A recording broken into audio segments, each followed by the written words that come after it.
자, 잠시 쉬었으니까 이제 다시 이어서 계속하겠습니다. 11조에 관한 말씀은 사실 성경 전체가 다 11조예요.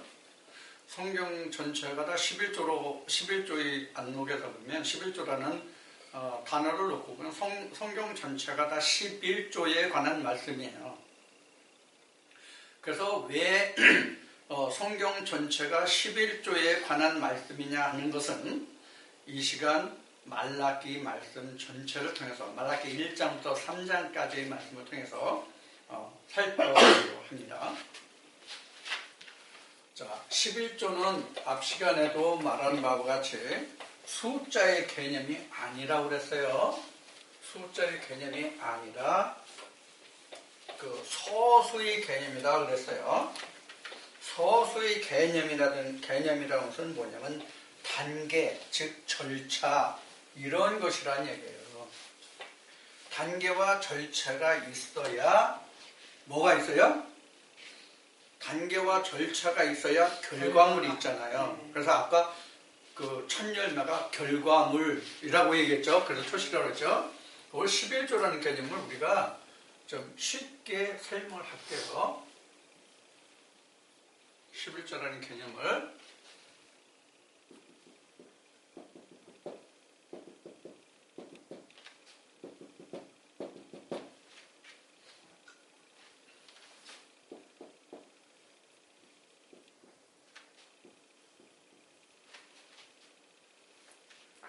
그래서 1일, 2일, 3일 이렇게 하잖아요. 첫째 날, 둘째 날, 셋째 날이죠. 그래서 이것을 이스라엘 백성의 출애굽으로 보면 하나님이 모세를 통해서 말씀하실 때 3일길이죠.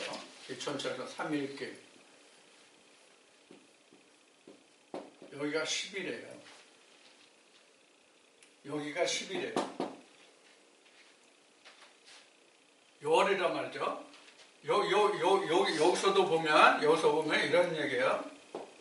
뜰, 성소, 지성소. 여기서도 역시 뜰, 성소, 지성소. 여기도 똑같이 뜰,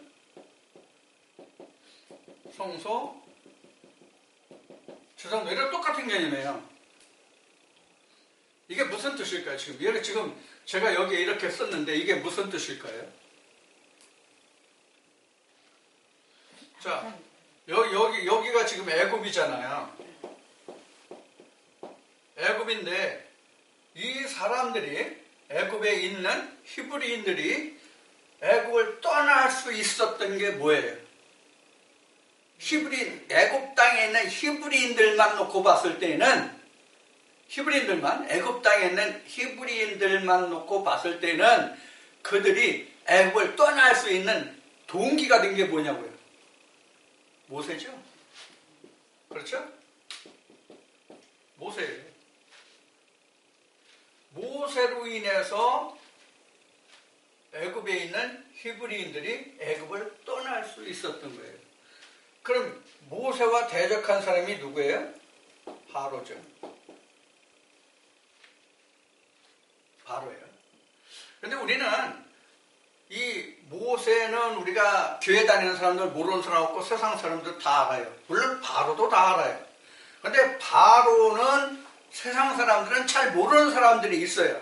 근데 모세는 세상 사람들도 다 알아요. 10개나 이런 것을 통해서 모세를 너무나도 많이 부각시켰기 때문에 잘 알아요. 근데 거기에 바로가 나오지만 바로를 그렇게 잘 이해하는 사람이 없어요. 근데 바로는 우리는 어떻게 알아요? 애굽 왕으로 알고 있어요. 애굽 왕 정도로 알고 있어요.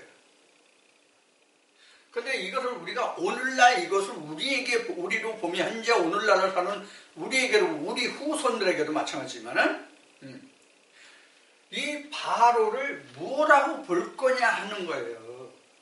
뭐라고 볼 거냐 하는 거예요. 요게 바로가 뭐냐면 유전이에요. 유전이 바로예요. 왜 유전이 바로냐면 바로라는 그 히브리의 원뜻을 보면 나의 주인이라는 뜻이 있어요. 나의 주인이라는 뜻이 있는데 이 바로라는 것은 뭐냐면 풍요의 신, 물질의 신이에요. 이게 다음 주에 이어질 말씀에 출애굽을 어떤 여건이 돼야만 출애굽을 할 수 있는가라는 말씀에서 이제 다시 나올 텐데, 이 바로라는 것이 현재는 뭐냐면 우리에게는 유전이에요, 유전. 그러고 보면 유전이 어디에서 가르쳐져요? 교회에서 가르쳐져요, 이게. 유전이 교회에서 가르쳐져요. 그 다음에, 요 말씀을 마친 다음에 그 다음으로 넘어갈게요. 자, 뜰 성소, 지성, 뜰 성소, 지성소인데, 이게 어떤 의미냐면, 이 바로가 지금 유전이라고 그랬잖아요. 이 바로가 유전이다, 하나님의 계명이 아니다라는 것을 깨닫는 게 바로 애굽에서의 지성소에 속한 사람들이라는 뜻이에요. 무슨 뜻인지 이해가 돼요? 그러면 애굽에 있는 사람들이 모세를 만났다는 건 뭐예요? 하나님을 만난 사람을 만나는 것이 바로 애굽에 있는 사람이, 유전에 있는 사람이 그 자리를 떠날 수 있는 여건이 된단 말이에요. 이해가 됐어요? 네. 그래서 이 애굽에서도 뜰 성소, 지성소에 있어서 지성소에 속한 사람만이 모세를 알아봐요. 자, 여기서 모세를 알아본다고 그랬어요. 자, 그 다음에 여기 어디죠? 광야죠. 광야죠. 자, 여기서 중요한 것이 뭐냐면, 광야를 앞 시간에 뭐라고 그랬죠? 교회라고 그랬죠. 그럼 여기도 뭐라고 그랬어요? 여기도 애굽도 뭐라고 그랬어요? 교회라고 그랬죠. 자, 교회라고 그랬는데 여기도 교회예요. 그러면 광야교회, 애굽교회의 차이가 뭐예요? 여긴 유전이잖아요. 유전이라는 게 뭐예요? 사람의 계명이에요. 사람의 계명이라는 뜻이 유전이에요. 그럼 광야교회는 뭐예요? 하나님의 계명으로 바뀌는 거예요. 이게 앞 시간에 뭐라고 그랬어요? 누구의 고백이라고 그랬어요? 사도 바울의 고백이에요. 내가 전에는 조상의 유전에 갑절로 더 열심히 했더니 이제는 하나님의 계명이 내게 왔다. 그게 바로 모세란다. 바울로 보면 그때 이름이 광야 나온. 그러니까 사도 바울로 보면 광야가 어디예요? 다메섹이에요. 다메섹이에요. 그래서 사도 바울이 다메섹이라는 것은 사도 바울에게 있어서 다메섹이라고 하는 것은 광야의 지성소에 들어와 있을 때를 말하는 거예요. 그러니까 하나님의 음성이 들리는 거예요. 여기서 누구 음성이 들려요? 애굽에서는 같은 교회인데 누구 음성이 들려요? 바로의 음성이 들려요. 그러니까 세상의 부요와 세상의 안락과 평안의 음성이 들려요. 이게 조상의 유전이에요. 그래서 이것을 그동안 여러 번 얘기했듯이 그래서 이것을 뭐라고 그랬어요? 신학이라고 그랬어요. 그래서 이것을 신학이라고 해요. 신학이 바로 뭐예요? 풍요의 신이잖아요. 내가 그동안 늘은 아니지만 그동안 많이 얘기했듯이 제가 신학을 할 때 목사 안수를 받고 또 목사 안수실에 가서 졸업 강의를 할 때 그리고 그 졸업 시험을 치르면서 그 사람들과 그 최종 세미나를 할 때, 최종 강의할 때 그 학장이 그 얘기를 많이 했어요. 잘 먹고 잘 삽시다. 그런 게 바로 뭐냐면 애굽신 바로란 말이에요. 이게 신학이 주장하는 거예요. 하나님을 믿으면 잘 먹고 잘 산다. 건강을 누린다. 그리고 천국 간다, 죽어서. 이게 바로 뭐냐면 바로 신학이에요. 애굽 신학이에요. 그게 유전이란 말이에요. 그래서 사람의 계명이에요. 자, 그 다음에 이런 과정을 지나서 모세를 만나야 이런 과정을 떠날 수 있다고 그랬죠? 그래서 모세가 등장하는 거예요. 그래서 여기로 왔어요. 어디? 광야로. 광야로 오면 하나님의 계명이 들려요. 그러면 모세가 보이는 것이 아니라 누가 보여요? 하나님이 보여요. 여기서는 하나님이 보인단 말이에요. 여기서 누가 보였어요? 모세가 보이죠. 이건 모세가 보여요. 그래서 모세가 보여야 애굽을 떠나서 출애굽을 할 수가 있고, 그래서 애굽에서 출애굽할 때 모세를 통해서 뭘 했어요? 앞 시간에 얘기했던 유월절 역사가 생기죠. 양의 피가 이때 나온단 말이에요. 요 양의 피를 깨닫는 사람이 지금 현재는 애굽에서 지성소에 속한 사람이란 말이에요. 애굽에 있는 교회, 유전으로 전하는, 신앙으로 전하는 교회에서 애굽의 지성소에 속한 사람이란 말이에요. 이 사람만이 홍해를 건너서 하나님의 교회로 넘어올 수가 있어요. 바로의 교회에서 모세의 교회로 넘어올 수 있는 거죠.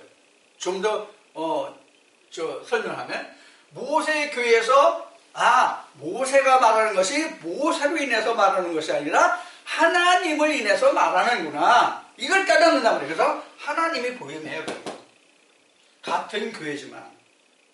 그래서 여기서는 그래서 뭐가 생겨요? 하나님의 계명. 여기서는 무슨 계명이 생겨요? 사람의 계명. 사람의 계명과 하나님의 계명이 생겨요. 그럼 여기서도 늘 성소, 지성소를 오게 되면은 모세가 아니라 뭐가 보인다? 하나님이 보인다. 그럼 어디를 건너요? 요단강을 건너요. 그럼 6단계 건넜죠? 6단계 지났죠? 여기까지가 창세기 1장이에요. 6째 날. 여기가 6째 날이에요. 창세기 1장으로 보면 6일 창조예요. 6째 날 아침이죠? 창세기 1장이. 그래서 여기가 7째 날이에요. 7째 날의 설명의 성경이 상당히 많이 다양하게 나와 있어요. 사실 성경은 이 앞에 거, 즉 광야까지 6일에 관한 것은 사실상 거의 언급이 안 돼 있다고 보시면 돼요. 그럼 창세기는 며칠 거로 기록하고 있느냐? 이 하루, 1일, 일주일 역사, 7일 역사 중에서 1일의 기록이 창세기입니다. 성경 전체예요. 그래서 어느 성경인가? 어느 성경에 보면 하루를 천년같이, 하나님은 천년을 하루같이, 하루를 천년같이 라는 말씀이 어디 있죠? 바울 서신 중에 어디 있는데 그 말씀이 바로 이런 뜻이에요. 여기가 뭐를 결정하는 데냐면 천국과 지옥을 결정하는 데예요. 이 부분이, 이 하루가. 그래서 이 하루는 다니엘서나 요한계시록에 보면 뭐라고 증거했냐면 한때, 두때, 반때, 또는 70일에, 또는 1260일, 또는 42달 이렇게 기록이 된 거예요. 자, 42달, 1260일, 또는 한때, 두때, 반때. 이게 다 똑같은 말이에요. 요 42달, 1260일, 한때, 두때, 반때가 다 요 안에 들어있는 거예요. 한때, 두때, 반때. 사실은 전체로 보면 한때, 두때, 반때지만 크게 봐서는 아니면 세밀하게 보면 마지막 한 날에, 마지막 하루에 한때, 두때, 반때라고.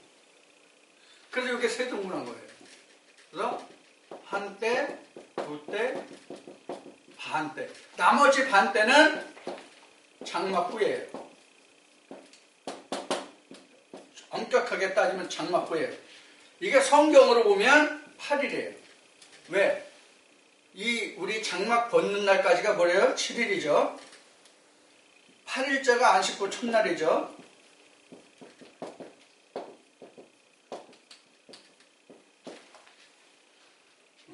이렇게 된 거예요. 그래서 지금 계시록 22장 20 몇 절이야? 거기 보면 주 예수여 어서 오십시오, 어서 오십시오 있잖아요. 예수님 어서 오세요. 예수님 어서 오세요. 여기가 어디냐면 장막이에요. 여기 장막 어디야? 장막 벗는 날 안 썼나? 장막 벗는 날을 또 다른 말로 뭐라 그래요? 둘째 사망. 요 장막 벗는 날 둘째 사망을 이기면 천국이고, 장막 벗는 날 둘째 사망을 요 지날 때 이기지 못하면, 둘째 사망을 이기지 못하면 지옥이에요.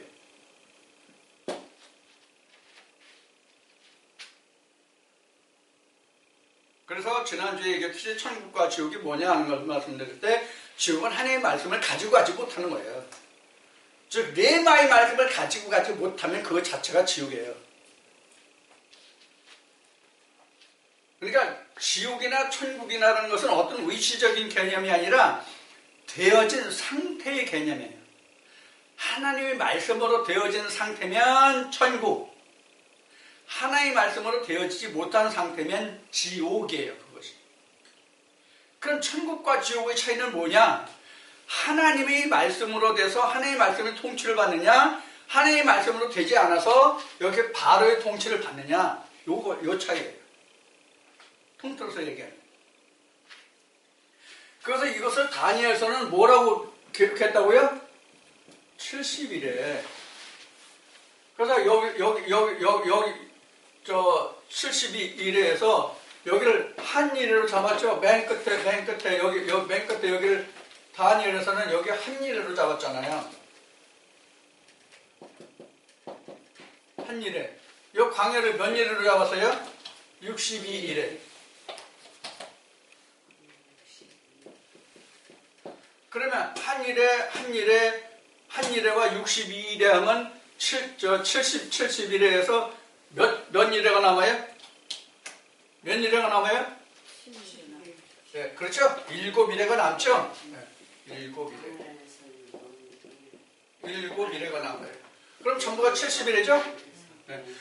여기를 한 때, 두 때, 반 때 이렇게 잡았단 말이에요.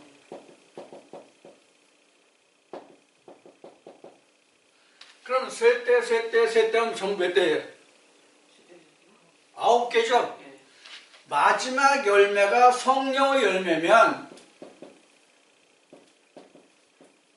이게 첫 열매예요. 이게 여기가 첫 열매예요. 그래서 10이에요.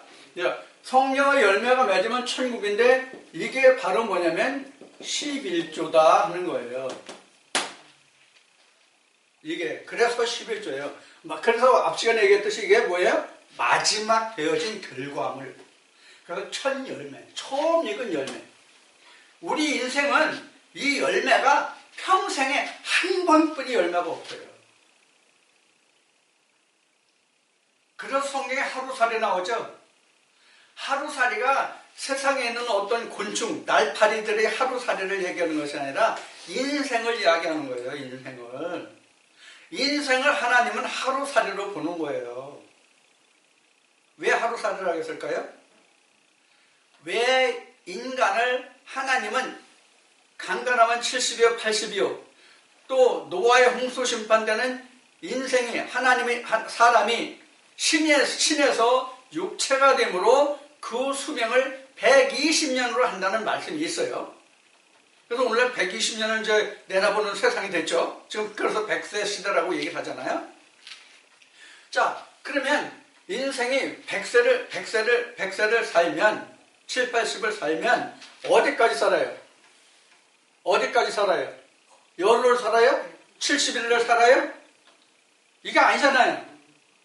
이게 아니라 이게 한때, 두때, 반때. 우리가 하루라는 것은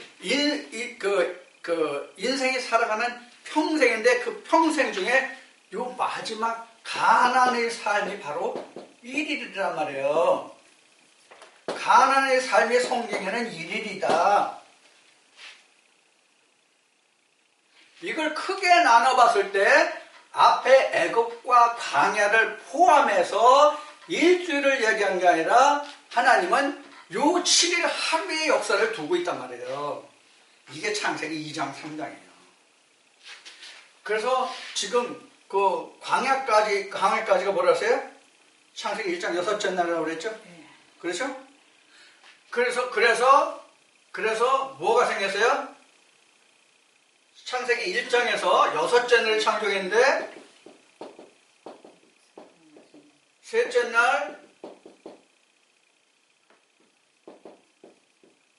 날에서 3일 해가지고 6일의 역사가 나오죠? 창세기 1장에 6일의 역사가 나오죠? 네. 그래서 창세기 그 셋째 날까지 창조와 창세기 넷째 날에서 여섯째 날까지가 2층 구조예요. 2층 복식 구조예요. 복식. 창세기 할 때 말씀을 드렸어요. 그 말씀을 여러분들 잘 기억해 주시기 바랍니다. 이렇게 해서 7일 하루를 역사하시고 이게 2장 3장이에요. 여기까지가 창세기 1장이고 여기가 창세기 2장 3장이라고. 너무 이게 복잡하다. 이거란 말이에요. 그래서 생기가 들어가고 그 다음에 생명이 되는 거란 말이에요. 그래서 사실은 이 생기를 누가 줘요? 이 생기를 누가 줘요? 창세기 2장에 보면 하나님이 줬죠? 2장 7절. 하나님이 줬죠? 근데 여기 가서 누가 생명을 줘요? 3장에서는 예수가 주죠? 그래서 창세기 2장 7절에서는 로고스의 뜻이고 창세기 3장에서 생명나무는 레마의 뜻이에요. 그럼 여기까지가 오면 어떻게 돼요? 여기까지 오면. 그래서 로고스와 레마를 통해서 뭐가 나와요? 로고스와 레마를 통해서 뭐가 나와요? 로고스와 레마가 결혼해서 뭐가 나와요? 열매가 나오죠. 이게 바로 뭐예요? 이래서죠. 이거 첫 열매죠. 이게 그래서 이 첫 열매를 뭐냐면 앞 시간에 뭐라 그랬죠? 우리 아파르케를 얘기했었죠. 아파르케. 그래서 아파르케 또는 프로토코스 맨 처음 그렇게 설명이 되는 거예요. 그래서 예수가 하나님의 뭐가 됐어요? 첫 열매가 되었도다 이렇게 나오는 거잖아요. 바울의 증거가. 하나님의 첫 열매가 되었도다. 그래서 우리도 그 첫 열매가 되려 한다 이렇게 설명하고 있는 거잖아. 바울이. 그래서 그게 11조예요. 근데 11조로 하지 말자? 이런 무슨 개 같은 경우가 있어. 자기 나름 11조로 하지 말자. 어서 많이 11조를 얘기를 많이 들은 면이죠. 나는 이렇게 생각해요. 어떤 생각을 하냐면, 지금 이제 제가 그 동영상을 낸 지가 2014년부터 했으니까, 5, 6, 7, 8, 9 횟수로 올해가 5년째네요. 근데 지금 전파되는 속도가 상당히 늦지만 어느 시기 가면 이 말씀이 굉장히 편만할 거로 생각을 해요. 굉장히 편만할 거로 생각하는데 그때 누가 진짜 하나님의 성령을 힘입어서 예수님이 하신 말씀으로 하면 하나님이 말씀으로 거룩하게 하셔서 세상에 보냄을 받은 자가 하나님의 아들이라는 말을 너희가 왜 참남하다 하느냐, 이러한 말씀을 증거할 사람이 나올 거라고 봐요. 나는. 그래서 제가 맨 처음 이 말씀을 증거하면서부터 한 말이 뭐냐면, 이 말씀을 통해서 하나님의 한 씨가 맺어지면 된다. 그렇게 얘기한 거예요. 그래서 올해 2019년 이 한 해에 지금은 120명인데 150명이 돼서 그 150명이 온전히 하나님의 말씀을 듣는 자가 되는 것이 올해 하나님께 향한 소망이다라는 얘기를 그래서 한 거예요. 150명이면 엄청 큰 거죠. 그래서 제가 그랬죠. 지난주에 내가 이렇게 바라는 건 내가 도둑놈 같다, 사기꾼과 같다. 왜? 예수님도 겨우 12제자를 남겼는데 자그마치 150명을 받아보면 내가 얼마나 큰 도둑놈이야, 사기꾼이야 내가. 내가 예수보다 큰 자인가? 그런 말을 그래서 이제 한 거예요. 자, 이제 잠깐 옆으로 돌아갔지만, 그래서 다시 본론으로 돌아가면, 그래서 11조라는 것은 성경으로 말하면 8일에 관해서 8일에 속한 사람이 하나님께 드리는 것이 11조예요. 그래서 이제 이 말씀은 이제 다시 말라기로 돌아가서 말라기 말씀을 통해서 다시 증거할 거예요. 자, 이거 지우고 다시 시작하겠습니다. 여러분들 11조 잘 이해하셔야 됩니다. 11조는 결국은 뭐냐면 내가 하나님의 형상으로 지어져서 내가 하나님의 형상으로 이렇게 지어졌습니다 하고 하나님께 나를 보여드리는 그 자체가 11조예요. 쉽게 이야기하면. 그런데 어느 유튜브를 들으니까 이렇게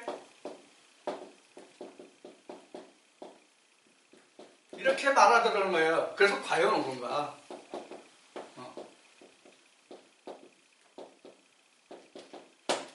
이런 질문을 던져보는 거예요. 자, 다시 말라기로 넘어갑시다. 지금까지 말씀을 드렸으니까 말라기로 넘어갑시다. 이 말라기 말씀을 1장에서부터 3장까지 다 보자면 굉장히 어렵기 때문에 부분의 말씀을 좀 드리겠습니다. 지금까지 말씀드린 이 말씀이 말라기에서 어떻게 말씀을 시작해서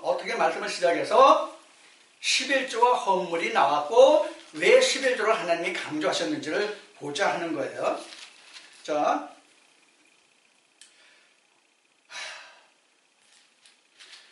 저기 봅시다. 말라기 1장 7절을 봅시다. 말라기 7장. 말라기 1장 7절. 말라기 1장 7절 말씀 보면 너희가 더러운 떡을 나의 단에 드리고도 말하기를 우리가 어떻게 주를 더럽게 하였나이까 하는 거다. 이 떡이 뭐예요? 이 떡이 뭐냐고? 하나님의 말씀이에요. 왜 하나님의 말씀이죠? 광야에서 만나를 줬잖아요, 이스라엘 백성들에게. 그 예수님이 오셔가지고 뭐라고 했어요? 나는 하늘에서 내려온 생명의 떡이다. 너희 조상은 광야에서 만나를 모습으로 주었거니와 내가 주는 내 피와살을 먹으면, 내 떡을 먹으면 너희가 죽지 않고 영원히 살리라. 자, 그러면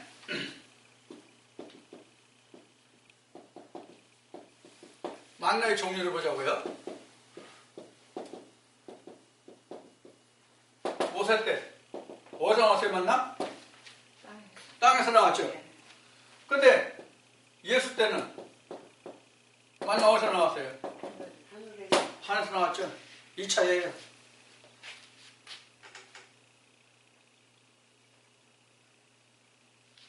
누가 하셨어요? 모세 때 주셨던 땅에서 나는 만나 누가 줬고 예수 때 하늘에서 나온 만나 누가 줘요? 다 하나님이 공통적으로 하나님이 주셨어요. 근데 차이는 뭐예요? 썩을 것과 썩지 않을 것이에요. 이걸 알라는 얘기예요, 이거를. 그러면 이 썩을 것은 뭐에서 유래했어요? 썩을 것은 율법으로 인했잖아요. 이거는 뭐예요? 진리로 인했잖아요. 그럼 율법이 뭐예요? 율법이 뭐예요? 율법이 뭐라고 그랬죠? 쉬는 시간에 율법이 뭐라고 했어요? 사람의 육신으로 행하는 것이 율법이에요. 사람의 육신으로 행하는 모든 것이 다 율법이에요. 근데 우리 율법은 어떻게 생각해요? 모세에게 준 10계명을 언뜻 생각해요. 그게 아니라 인간이 해야 할 모든 것이 다 율법이에요. 근데 그 율법이 유전의 율법이 있고 하나님의 계명의 율법이 있단 말이에요. 이걸 구분하라고, 이거를. 그래서 유전의 계명은 사람에게 하는 거죠. 하나님의 계명은 하나님께 하는 거죠. 바울이 이걸 깨달았단 말이에요. 어디서? 다메섹에서. 예수의 음성을 듣고 그 빛을 보고 아나니아의 안수를 받고. 우리는 처음에 하나님, 바울과 같이, 바울이 사울 때와 같이 처음에 하나님의 빛과 그 음성인 예수 그리스도를 보고 들을 때는 눈이 멀어서 못 들어요. 못 봐요. 그것이 벗어져야 돼요. 이게 뭐냐면 창세기 1장 2절에 혼돈, 공허, 흑암이에요. 혼돈, 공허, 흑암이 지나야 뭐가 와요? 루아흐 하나의 빛 생명의 예수 그리스도가 온다고요. 그 다음에 보게 되는 거예요. 바울이 실제 못 봤다는 뜻이 아니에요. 육신의 눈이 못 봤다는 뜻이 아니라 그동안 내가 바울을 얘기하는 거예요. 바울이 유전으로 쫓아가다가 예수님의 빛과 음성을 들었잖아요.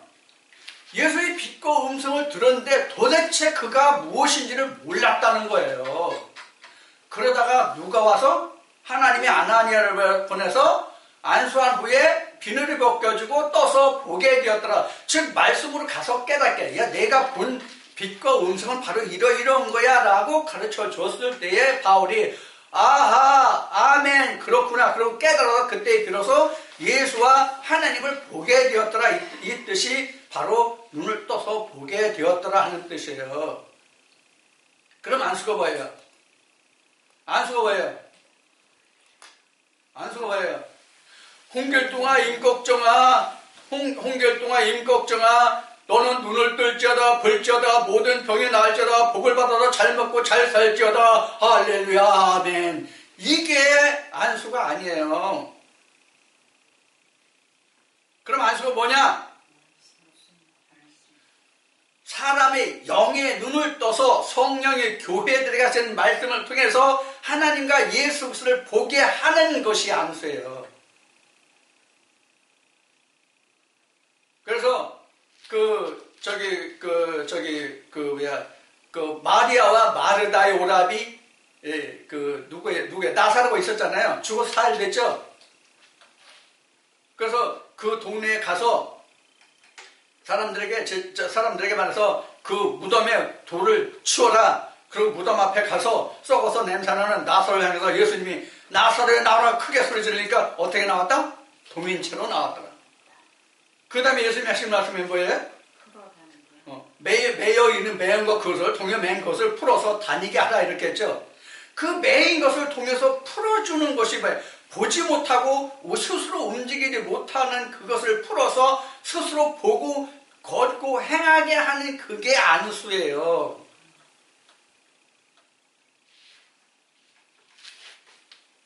여러분들도 아시고 나도 경험한 바지만 내가 애굽에 있을 때 하나님 봤어요? 예수 봤어요? 말은 들었지. 이것이 하나님이다, 이것이 예수다, 이것이 성령이다, 그래야 천국 간다라고 말은 풍성하게 많이 들었지. 근데 내가 잡은 바 있어? 내가 본 바 있어? 없잖아요. 그러다 광야에 나와서 내가 계명을 받고 보니까 그거는 들은 후월이더라. 그래서 내가 다시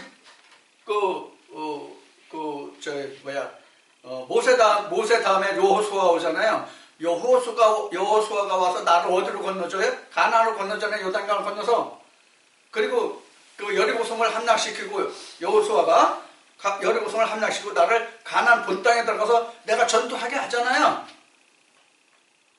그런 과정을 다 거쳤을 때 비로소 나는 이러한 것이 있다는 것을 알아요. 만나가 이러한 만나가 있구나.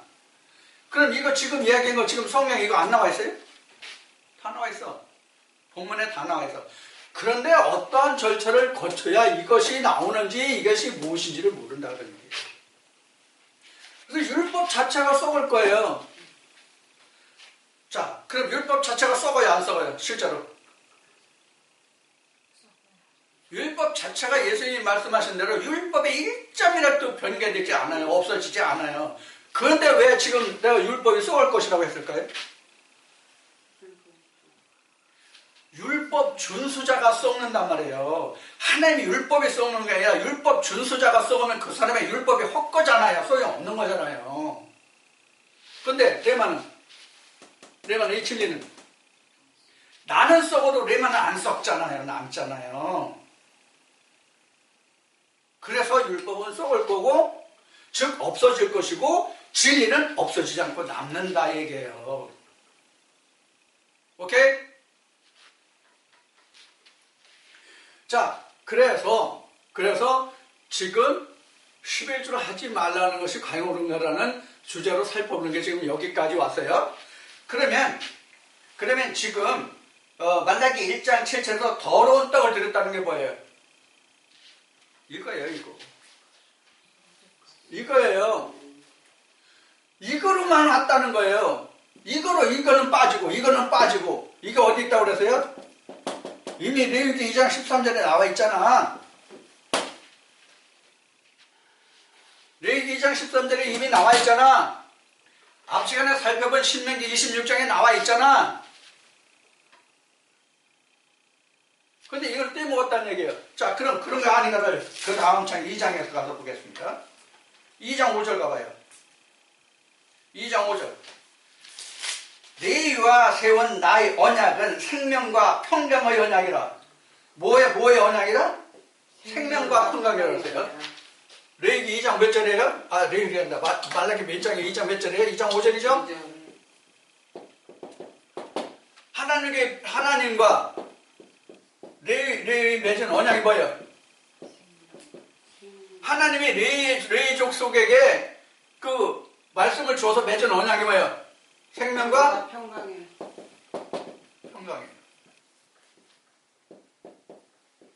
생명이 뭐예요?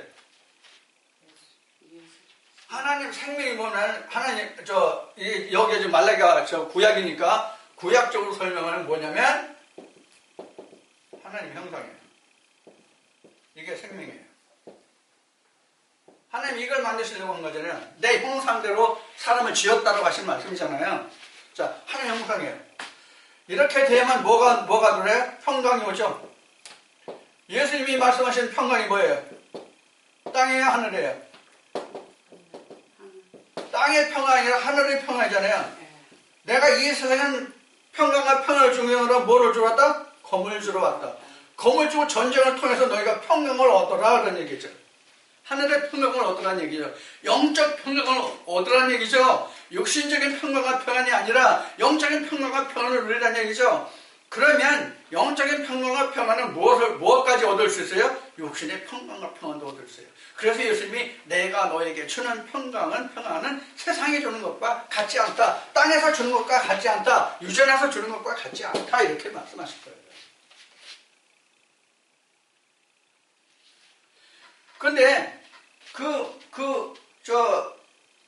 말라기 2장 5절에서 하신 말씀은 레위에게 세운 나의 언약은 평강과 평안의 언약인데 그 다음에 7절 봐요. 2장 7절. 말라기 2장 7절. 대저 제사장 입술은 지식을 지켜. 이게 뭐예요? 하나님 아는 지식이죠.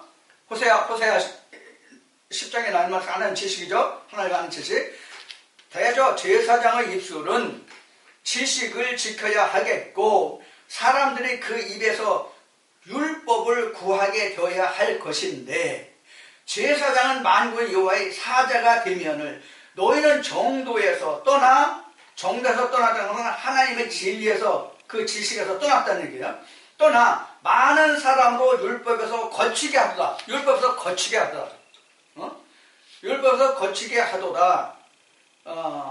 나 만군의 여호와가 이르노니 너희가 레위의 언약을 파하였느니라. 너희가 내 도를 지키지 아니하고 율법을 행할 때에 사람에게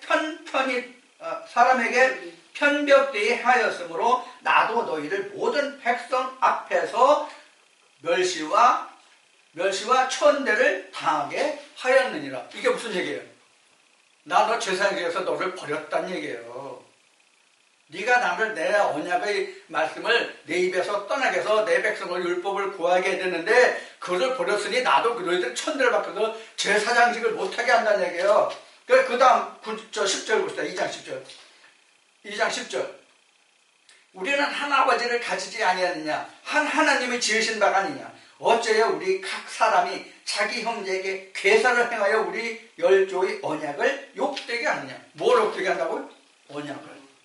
누구의 언약을? 우리 조상의 열조의 언약을 욕되게 한다. 열조. 누구를 얘기하는 거예요? 모세 때를 얘기하는 거예요. 아브라함 때부터 물론 언약이 세워지지만 아브라함 때에서부터 모세까지는 성문율법이 아니죠. 문자로 남은 율법이 아니죠. 즉 십계명이 없었죠. 돌판에 새겨진 게 없었어요. 구도 언약이었어요. 그러다 모세로부터 성문율법이 생기잖아요. 돌판이 생기잖아요. 그래서 열조에게 주신 하나님의 언약을 욕되게 해두다 그런 얘기예요. 자, 그래서 3장 다시 이제 쭉 이어서 3장 1절부터 봅시다. 3장 1절 만군의 여호와가 이르노라 보라 내가 내 사자를 보내리니 그가 내 앞에서 길을 예비할 것이요 또 너희 구하는 바 주가 호련히 그 전에 임하리니 곧 너희 사모하는 바 언약의 사자가 임할 것이다. 자, 그러면 백성들이 뭘 기다리고 있다고 지금 설명하고 있어요. 지금 말라기는 너희 원하는 바 하나님의 사자를 기다린단 말이에요. 그런데 하나님이 2장을 통해서 뭐라고 말씀하셨어요? 내 언약을 레위와 맺었는데 레위가 내 언약을 버렸다고 말씀하시는 거잖아요. 그래서 예물을 바치는 것이 뭐가 같다고 그랬어요? 다시 조금 더 구체적인 말씀을 합니다. 2장 3절로 다시 거슬러봅시다. 2장 3절. 2장 3절에 보면 하나님 이렇게 말씀하세요. 2장 3절에 보라 내가 너희의 종자를 견책할 것이요 똥 곧 너희 절기의 희생의 똥을 너희 얼굴에 바를 것이라 너희가 그것과 함께 제하여 버림을 당하리라. 이게 뭐였죠? 이게 뭐였어요? 이게 앞에서 1장인가 1장 그거 어디야? 그 1장 7절에서 더러운 떡이에요. 이 희생의 제물이 더러운 떡이 됐다는 얘기예요. 왜 더러운 떡이 됐다고 하나님이 말씀하셨어요? 소제물이 있는데 언약의 소금이 빠졌다는 뜻이에요. 그 언약의 소금이 뭐냐면 뒤에서 2장 5절에서는 레위와 맺은 언약이에요. 그걸 네가 안 지켰다는 얘기예요. 레위와 맺은 하나님의 언약을 이스라엘 백성들에게 지키지 않고 다른 괴사 악을 행했단 말이에요. 그럼 제사장들이 뭘 떼먹었어요? 하나님 언약을 떼먹었잖아요. 레위 족속이. 그래서 너희가 내 말을 해 언약을 버렸으니 나도 너를 수치를 당하게 한다. 즉 제사장이 못되게 하겠다. 그런 의미가 들어있단 말이에요. 여기에. 그래서 3장에 가서 이어진 말씀이 테르마와 마세르가 나온 거예요. 그래서 너희가 테르마는 드리는데 그 테르마가 더러운 똥과 같아서 내가 너에게 얼굴에 똥칠을 하게 하고 수치가 되게 하고 이런 뜻이란 말이에요. 그런데 너희가 테르마는 강조하는 테르마는 나한테 엄청 많이 드렸는데 마세르가 없다. 자, 그래서 다시 말라기로 가면 말라기 그 3장 그 2절을 봅시다. 3장 2절을 보면 그의 임하는 날을 누가 능히 당하며 그 임하는 날은 이제 새로운 사자 하나님 보내시는 사자 앞에 1절을 번역한 하나님 사자예요. 그걸 누가 능히 당하며 그의 나타나는 때에 누가 능히 서리요 그는 금을 연단하는 자의 불과 표백하는 자의 잿물과 같으리라. 뭐가 같다? 그가 오면 그러니까 그 연단하는 불과 같다는 얘기는 뭐냐면 풀무를 얘기하는 거예요. 풀무가 바로 근과 동 이런 그 금속 제품을 재련하는 도구가 바로 풀무죠. 그렇죠? 도가니 또는 풀무 이러죠. 그 풀무, 그 불을 얘기하는 그냥 여기서는 단순한 불로 나왔지만 이것이 바로 그런 의미예요. 그래 재련돼서 다시 나오잖아요. 그럼 재련하면 뭐 어떻게 되죠? 불순물이 다 빠지고 순수한 것만 빠지잖아요. 그런 불이에요. 그게 3장 1절에서 증거한 바로 너희가 바라는 사자예요. 그가 또 표백하는 잿물 같으리라. 이 표백하는 잿물이라는 것은 뭐냐면 요한계시록 6장 7장에 가면 14만 4천의 무리가 나와요. 14만 4천의 무리가 나오는데 우리들이 신원을 풀어주지 않는 걸 어느 때까지 하겠나이까 할 때에 동물들 수위가 차이까지라고 말씀하시면서 두루마기를 그들에게 줘요. 그 두루마기를 표백하는 빠는 그 재물을 말한 거예요. 재물은 표백제죠. 자, 여러분들 옛날에 재물 어디다 많이 썼어요?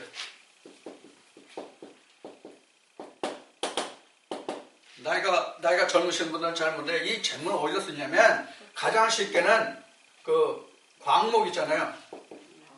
광목 표백할 때 많이 썼어요. 그보다 더 재물이 필요한 게 뭐예요? 그보다 더 재물이 필요한 데가 뭐예요? 삼배. 삼배 이거 표백할 때. 삼배 껍질이 까맣거든요. 삼배 거의 까맣거든요. 그래서 이 삼배가 흑색이에요.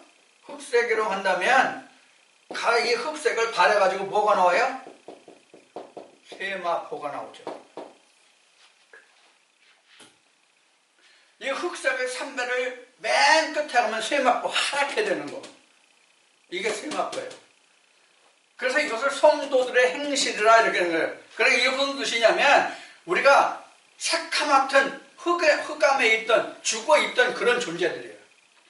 이것이 하나님의 말씀으로 내가 표백이 돼요. 그래서 여기서 재물이라고 하는 것은 레마를 뜻하는 거예요. 그 재물을 나를 표백시켜서 내가 세마포를 입는 거예요. 이게 뭐예요? 이사야 61장, 62장으로 보면 구원의 의의 옷. 그래서 창세기 3장으로 보면 키톤. 그리고 레위로 보면 히마티온. 예수님은 뭐뭘 입었어요? 죽으실 때 옷을 벗겨보니까 뭐 있었어요? 히마티온과 키톤이 다 있었잖아요. 이게 율법과 진리 본체를 하는 뜻이에요. 그래서 히마티온은 그 아론 제사장, 대제사장이 입었던 옷이 히마티온이에요. 거기에 가슴에 흉편의 12지파, 그리고 머리에는 하나님께 성결이라는 표를 달고 이게 바로 히마톤이에요. 히마티온이에요. 그래서 히마티온은 겉옷이에요. 겉옷은 그래서 율법이에요. 아론이 입었던. 그리고 키톤은 예수의 진리를 말하는 거예요. 그래서 예수님이 율법이면서도 하나님의 말씀의 완성인 키톤이다, 그런 의미예요. 자, 그렇게 이어져서 3절 말씀에 3절 말씀에 그가 은을 연단하여 깨끗게 하는 자 같이 앉아서 네 자손을 깨끗게 하되 금은같이 그들 연단하리니 그들이 의로운 재물을 나 여호와께 드릴 것이라. 이게 1장 7절에서 이어진 말씀이죠. 더러운 그 똥과 같은 그런 곳을 3장에서 말라기 3장에 와서 너희들이 바라는 하나님의 사자가 오면은 그 더러운 재물이 의로운 재물을 나에게 바치게 될 것이다, 그런 얘기예요. 그러니까 지금까지 지금 이 3장 3절까지 올 때 그 앞에 말씀을 보면 이런 의로운 재물이 나한테 오지 않고 더러운 게 왔다는 얘기죠. 거짓 것이 왔다는 뜻이에요. 자, 그렇게 이어지는 말씀이 3장 5절은 내가 심판하러 너에게 임할 것이라. 술수하는 자에게와 간음하는 자에게와 거짓 맹세하는 자에게와 품꾼을 삭세에 대하여 억울케 하며 과부 고아를 압제하며 나그네를 억울케 하며 나를 경외치 아니하는 자들에게 속히 증거하리라. 만군의 여호와가 말하였느니라. 나 여호와는 변이치 아니하나니 그러므로 야곱의 자손들아 너희가 소멸되지 아니하느니라. 자, 여기에 보면 각종 악이 다 들어있어요. 지금 3장 5절에 보면 그 각종 악이 다 들어요. 이거 일일이 다 지금 풀을 수 없고 전에 구약 우리 공부할 때 말라기에서 이 말씀 다 풀어드렸어요. 그러니까 여러분들이 동영상을 들으시는 분들이나 또는 여기 참석하시는 분들은 그때 구약할 때 말라기 이 말씀을 풀어드렸던 것을 기록이 있으면 다시 한번 살펴서 그 말씀의 뜻이 무엇인지를 살펴보시기를 바랍니다. 자, 쭉 건너뛰어서 8절로 갑니다. 그래서 하나님이 그 앞에는 너희들이 내게 돌아오라 그래요. 이게 이스라엘 백성들, 뭐 레위 족속한테 하는 얘기예요. 레위 족속이 돌아오면 그 백성들은 자연적으로 하나님께 돌아올 거잖아요. 자, 그래서 8절 2절 말씀이 사람이 어찌 하나님의 것을 도적질 하겠느냐. 그러나 너희는 나의 것을 도적질하고도 말하기를 우리가 어떻게 주의 것을 도적질하였나이까 하도다. 이는 곧 11조와 헌물이라. 11조와 헌물이라. 분명히 두 가지 나왔죠. 11조만 나왔어요? 헌물도 나왔죠. 11조와 헌물이라. 너희가 하나님의 것을 도적질하였으니 11조와 헌물이라. 자.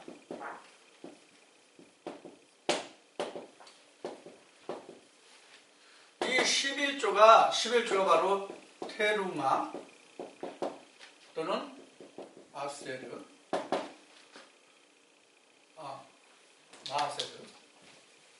나세르, 테루마가 아니라 여기가 테루마.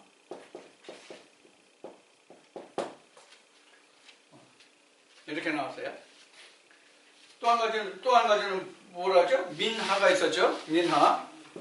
테루마, 민하. 그래서 이 11조는 앞에도 적었나요?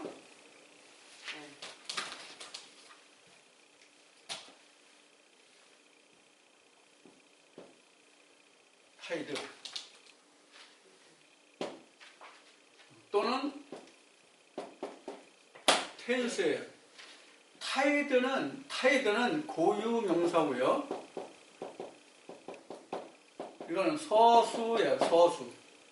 10번째 텐스.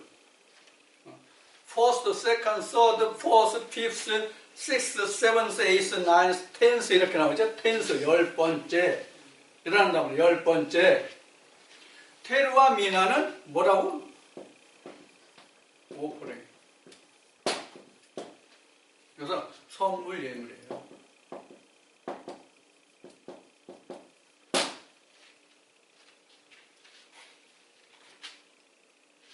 그래서 이 11조와 헌물의 근원을 똑같이 따져 들어가면 이게 어떤 뜻에서부터 시작하는가를 보면은 어떤 뜻이냐면 잉태에서부터 나와요. 잉태에서부터 나온다. 잉태에서부터. 11조 헌물은 잉태에서부터 나온다고요. 그런데 이것은 땅에서 잉태하는 거고 이건 하늘에서 잉태하는 거예요. 그래서 잉태되는 것이 겉으로 드러나면 그것이 타이드와 텐스예요. 하늘에서 나타나면, 땅에서 나타나면 이것이 오퍼링, 물질이냐면. 근데 하나님 둘 다 합친 거잖아요. 그래서 이걸 둘 다 합치면 이것을 결국 다시 하면 이게 레마와 로고스고 이게 진리와 율법이에요.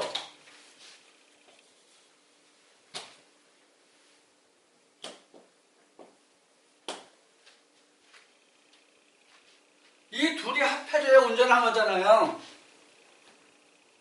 그래서 다시 거슬러 놓으면 뭐예요? 이거라고. 소재물과 소금.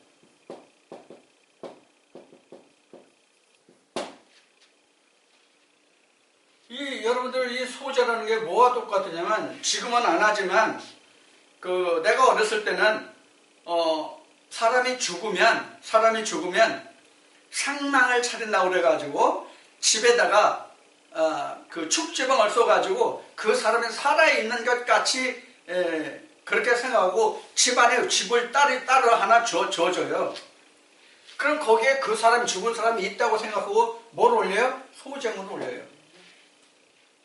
이건 땅에서 난 거잖아, 소재물은. 그러니까 이건 귀신들이 먹는 거야, 이거는. 귀신들이 받는 것이야. 이게 오프링이에요. 이거 육신으로 받잖아요, 이거. 근데 이 마스를 아스르는 그게 아니란 말이에요. 하나님이 받으시는 거란 말이에요.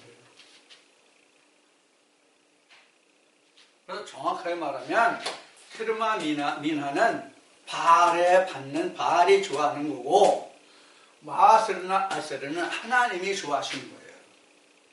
그래서 앞에 뭐라 그랬어요? 이거는 트르마나 미나는 누가 쓴다? 제사장 몫이에요. 이건 제사장 몫이라고. 이거는 당연히 하나님 몫이지. 그래서 이스라엘 백성들이 땅에서 나는 소산을 레위 족속에 11조를 드렸어도 그 11조에서 또 11조를 다시 해가지고 어떻게 했어요? 하나님은 떡상에 올렸잖아요. 그걸 거제물 이렇게 얘기하는 거예요. 거제물 이렇게 얘기하는 거예요. 그러면 지금 거제물 나왔죠? 거제물은 들어 올렸다는 뜻이에요. 자, 내가 소산이 100개가 있어요. 100개가 있는데 10의 1의 개념은 10개죠. 그렇죠? 이거는 땅 경작자가 가지고 있는 거예요. 근데 10개는 누가 가지고 있는 거예요? 레위족 제사장이 가지고 있는 거잖아요. 그럼 여기서 다시 10개 11조는 뭐예요? 한 개죠. 이건 누구 몫이에요? 하나님 몫. 이게 구약으로 보면 이게 어디 올라가세요? 떡상에 올라간 거예요.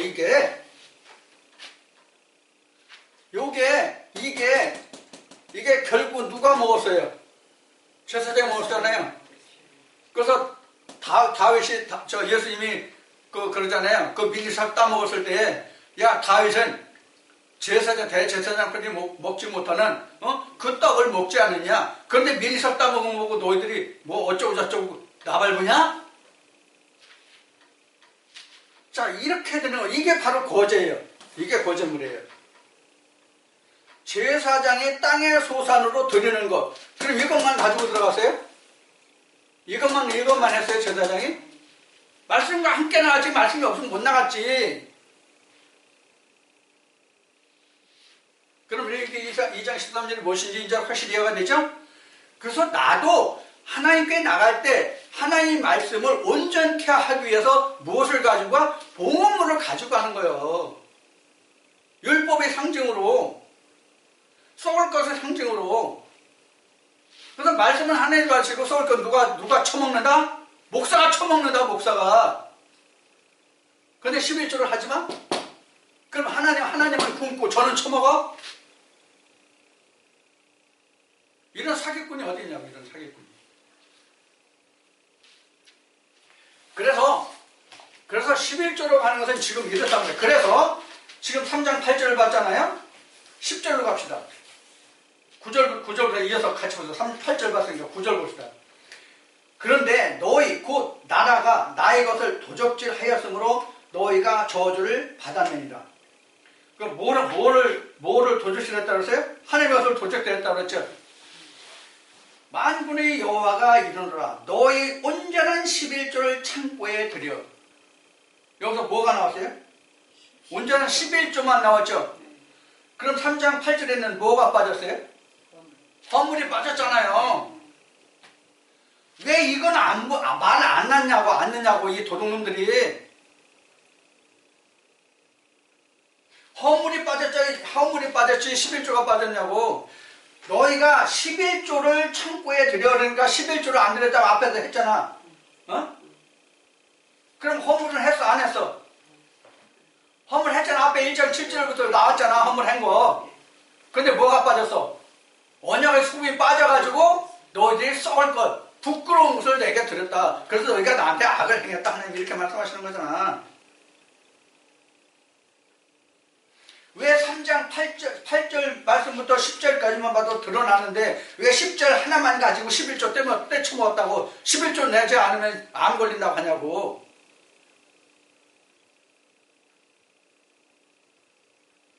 11조 안 내면 암 걸린다는 성경 구절 어디 있어?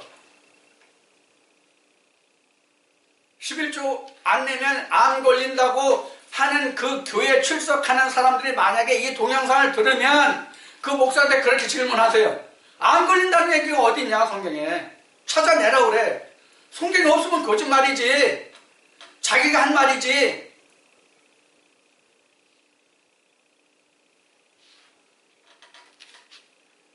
그러니까 하나님이 내 거 도적질했다 그래. 근데 사람들 내가 언제 도적질 했습니까? 이래. 얼굴도 뻔뻔해 진짜. 우리 고사성에 후안무치라는 말이 있죠. 낯짝배기가 두껍다는 뜻이에요. 후안이. 두꺼울 후자 얼굴 안자. 얼굴이 두껍다. 후안 무치. 무치라는 것은 없을 무자 부끄러울 치자. 부끄러움이 없다. 낯짝배기가 두꺼워가지고 부끄러운 걸 도대체 모른다는 말이 후안무치. 바로 이런 거에 지금 신학이 가르치는 게. 왜? 유전으로 가르치니까 뭐만 보여? 똥만 보여. 썩을 것만 보인다고. 만약에 그런 기록돼 있잖아. 내 말이 아니라.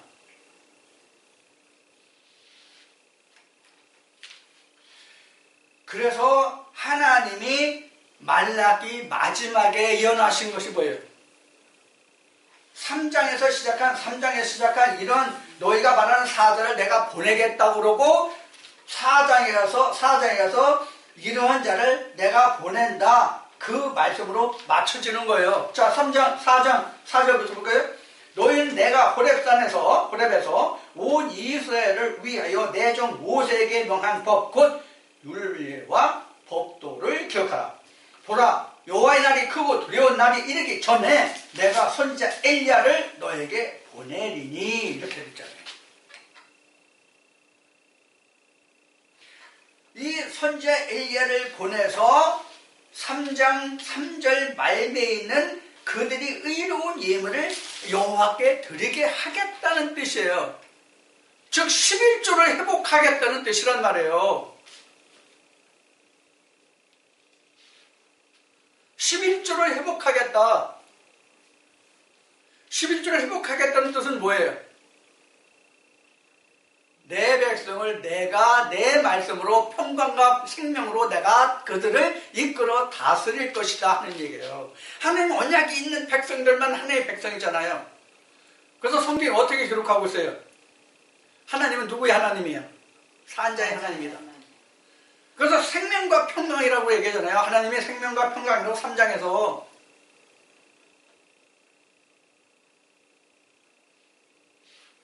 이제는 11조가 어떻게 기록되어 있고 왜 11조라고 말하였으며 11조가 어떻게 형성되며 11조는 언제 하며 왜 3년에 11조를 하는 해라고 얘기하는지 여러분들 성경에 기록하면서 이제 좀 이해하시겠습니까?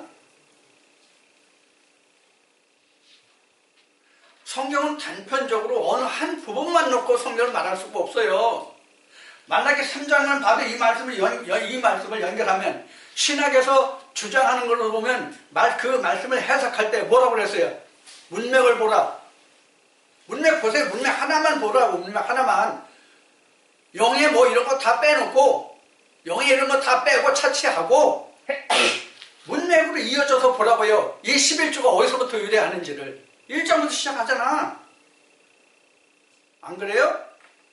다시 한번 눈을 뜨고 보세요. 그래서 너희가 저 성경을 볼 때, 여호와의 책을 볼 때 자세히 보라고 이사야 선지자를 통해서 말씀하신 거잖아요. 너희는 여호와의 책을 볼 때 자세히 봐라. 그래도 모르겠으면 나와 변론하자. 하나님이 나와 변론하자 그러잖아요. 나와 변론하자는 뜻은 하나님 나와 변론하자고 하는 뜻은 말씀이 어떻게 기록되어 있는지를 너희가 자세히 상고하라는 뜻이에요.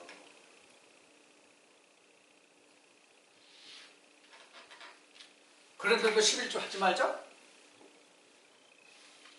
그러면 자기는 목회하면서 그 사람들을 천국으로 보내갔다고 내가 하나님께로 보냄을 받았고 하나님이 기름칠했다고 하는 그런 종이라고 자칭하는 목사님들께서 이렇게 용감하게 무식한 말을 하시면 되겠냐고. 여러분 그렇게 생각 안 하십니까? 제가 알고 있고 제게 말씀하시는 하나님은 그렇게 말씀하시지 아니하시거든요. 우리는 하나님께 나갈 때, 즉 성경을 우리가 대할 때에 무엇이 참이고 진실인지를 우리는 분별할 수 있어야 돼요. 눈을 떠야 돼요. 그래서 제가 이렇게 말하는 거예요. 어느 유튜브를 보면 어느 분이 그래요. 나 가방끈 짧아요. 난 무식해요. 난 세상에 도덕적인 면으로 나는 아무 할 말이 없어요. 근데 근데 그분은 상당한 그 학교의 그 학력도 있으며 외국에서 공부도 했고 많은 책을 섭렵해서 무한한 지식을 가지고 있는 분이에요. 이렇게 진짜로 아는 분들은 자기를 낮추는 반면 요새 흔히 말로 정치계에서 사용했던 말로 깜도 안 되는 사람들은 자기를 높여서 구렁이 멈추듯 한단 말이에요. 지금 세상에서나 성경에서나. 그러니까 가짜 목사들이 많이 나오는 거예요. 그러니까 좌파에 속한 목사들이 많이 나오는 거예요. 끝으로 한 가지 첨언해서 가짜 목사라는 말이 나왔으니까 하나 첨언한다면 어제 2019년 1월 12일 날 동영상을 보니까 어느 유튜브에 출연한 천주교 아주 신실한 신자분이 있더라고요. 그분이 어떤 얘기를 했냐면 그 천주교 모임에서 다시 정상으로 하나님께로 돌아가자는 그런 취지를 가진 모임을 만들었는데 그분의 주장이래요. 어떤 주장이냐면 천주교 사제들 중에 좌파들이 너무 많다. 그래서 예배 시간에 거기는 예배라고 안 하죠. 뭐라고 그러죠? 미사라고 그러죠. 미사 시간에 공개적으로 이야기한대요. 주사파 사상을. 그래서 이러면 안 된다라고 얘기하면 그래서 고소하면 검찰에서 그냥 종교계 문제는 시끄러우니까 그 단체가 크잖아요. 또 천주교는 특히 같은 기독교 계통이라고 말한다면 기독교에서 가장 큰 세력을 가진 교계가 바로 천주교잖아요. 그러니까 시끄러우니까 아마 검찰에서 손을 안 대고 그냥 돌아가라고 자기들한테 너희들끼리 해결하라고 막 이런 식으로 하는 것 같아요.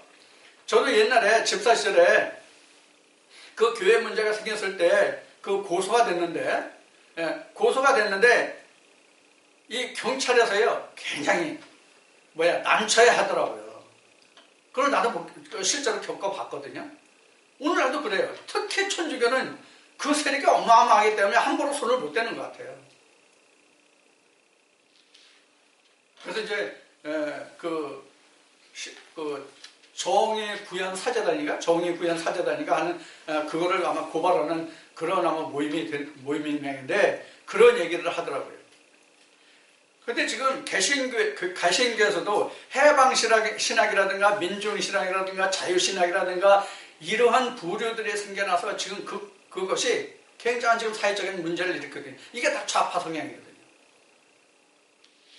바로 하나님을 하나님밖에 알지 못하게 하는 하나님이 거짓된 하나님으로 돌아가고 있다는 얘기예요.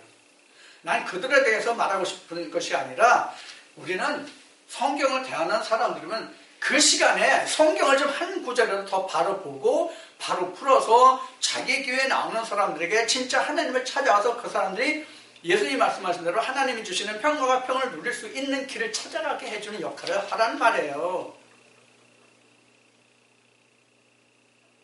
성경을 바로 알면 공산주의 사상이 절대로 나올 수가 없어요. 성경은 개인주의예요. 개인의 모든 사상과 자유와 모든 것을 인정하는 것이 성경이에요. 자, 이제 조금 다른 부분으로 많이 흘렀습니다만은 오늘 2시간에 걸쳐서 11조가 무엇이고 11조를 해야 되느냐 아니느냐 11조를 하지 말라고 그러는데 이것이 과연 옳은 것이냐 하는 문제를 놓고 성경 전반을 거쳐서 조금 살펴봤어요. 성경 전판이라고 전면이라고 하면 좀 이것도 어폐가 있어요. 왜냐하면 성경 전체를 다 휘저으면 이걸 성경 계속 11조의 관점에서 보면 다 11조로 풀어야 되거든요. 성경을. 그렇기 때문에 단편적인 것이지만은 그래도 어느 정도의 큰 윤곽을 그려서 말씀드렸기 때문에 전면적인 것을 살펴봤다고 말씀드리는 거예요. 자, 이 말씀을 통해서 여러분들 이제는 11조가 무엇이고 왜 해야 되고 11조를 왜 떼먹을 수 없고 하나님 왜 11조를 떼먹었다고 이스라엘 백성들이 말한지를 여러분들이 잘 깨달으셔서 여러분들이 이제부터는 진정한 하나님의 백성이라면 왜 11조를 해야 되고 언제 11조를 할 수 있고 그런 11조를 하려면 어떤 과정을 거쳐야 되고 어느 단계에 이르러야 하느냐 하는 것을 여러분들이 좀 깨달으시고 여러분들이 그 길을 향해서 달려가고 이것을 완전히 깨닫는 하나님의 백성이 다 되시기를 주님의 이름으로 축원드립니다.